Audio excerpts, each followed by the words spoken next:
नमस्कार दोस्तों, आज के वीडियो में हम हमारे इकोसिस्टम के ऐसे गुमनाम हीरोज़ के बारे में बात करने वाले हैं जिनके बिना दुनिया के सभी टेरेस्ट्रियल लाइफ का अस्तित्व खतरे में पड़ जाएगा। जी हाँ, हम बात कर रहे हैं पॉलिनेटर्स की।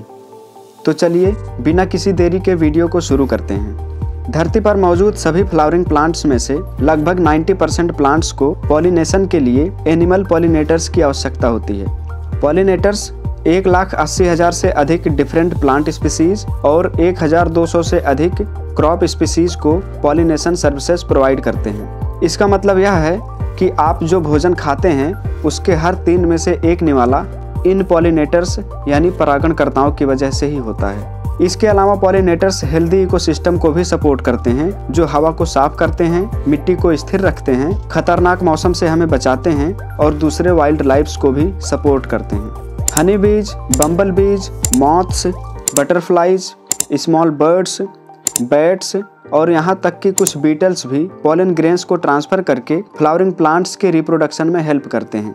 पॉलिनेशन की यह प्रक्रिया नए पौधों, फल और बीज के उत्पादन के लिए बहुत जरूरी है, जो कि न केवल प्लांट किंगडम को प्रभावित करती है बल्कि एनिमल स्पीसीज और इंसानों की जीविका को भी इन्फ्लुएंस करती है।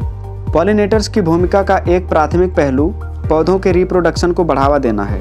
फ्लावर के मेल रिप्रोडक्टिव ऑर्गन यानी एंथर से फीमेल रिप्रोडक्टिव ऑर्गन यानी स्टिग्मा तक पॉलन ग्रेन्स को ट्रांसफर करना पॉलिनेशन कहलाता है, जिससे फर्टिलाइजेशन और सीड का उत्पादन संभव होता है। यह पौधों की आबादी के भीतर जेनेटिक डाइवर्सिटी में भी योगदान देता है, जिससे एनवायरमेंटल चेंजेस के प्रति इनकी क्षमता बढ़ जाती है। यहाँ प्लांट्स और पॉलिनेटर्स के बीच के रिलेशनशिप को म्यूचुअलिस्टिक रिलेशनशिप माना जाता है, यानी एक ऐसा सिम्बायोटिक इंटरेक्शन जिसमें दोनों ही पक्षों को बेनिफिट होता है। प्लांट्स पॉलिनेटर्स को नेक्टर प्रोवाइड करते हैं, जो कि एक जूसी रिवॉर्ड है, और कभी कभी भोजन के तौर पर उनको पॉलन ग्रेन्स भी देते हैं। बदले में पॉलिनेटर्स अनजाने में फूलों के बीच पॉलेंस को ले जाते हैं, जिससे पौधों के प्रजनन में आसानी होती है। इस प्रकार पॉलिनेटर्स को खाना मिल जाता है और प्लांट्स में पॉलिनेशन हो जाता है। यह पारस्परिक जुड़ाव लाखों सालों में विकसित हुआ है, जिसके परिणाम स्वरूप जटिल अनुकूलन और बिहेवियर डेवलप हुआ है, जो प्लांट और पॉलिनेटर्स दोनों भागीदारों की सफलता सुनिश्चित करते हैं। इकोलॉजिकल सिग्निफिकेंस के अलावा पॉलिनेशन का ह्यूमन एग्रीकल्चर पर गहरा प्रभाव पड़ता है। मानव आहार और अर्थव्यवस्था के लिए महत्वपूर्ण कई फसलें जैसे फल, सब्जियां और नट्स अपने ऑप्टिमम पैदावार के लिए पॉलिनेशन पर डिपेंड करते हैं। मधुमक्खियां विशेष रूप से कई फसलों के लिए हाईली एफिशिएंट पॉलिनेटर्स हैं, जो ग्लोबल फूड प्रोडक्शन में महत्वपूर्ण योगदान देती हैं। पॉलिनेशन सर्विसेज का इकोनॉमिक वैल्यू भी बहुत अधिक है। हमारे कृषि की पैदावार स्वस्थ पॉलिनेटर्स की आबादी पर निर्भर करती है। अगर पॉलिनेटर्स की संख्या कम होगी तो हमारे कृषि की पैदावार भी कम होगी।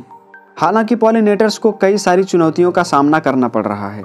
Habitat loss, use of pesticides, climate change और बीमारियां दुनिया भर में पॉलिनेटर्स की आबादी को खतरे में डाल रही हैं। इनकी संख्या में गिरावट फूड सिक्योरिटी के बारे में चिंता पैदा करती हैं, क्योंकि इनके ना होने पर फसल की पैदावार कम हो जाएगी और इकोसिस्टम पर नेगेटिव प्रभाव पड़ने लगेगा।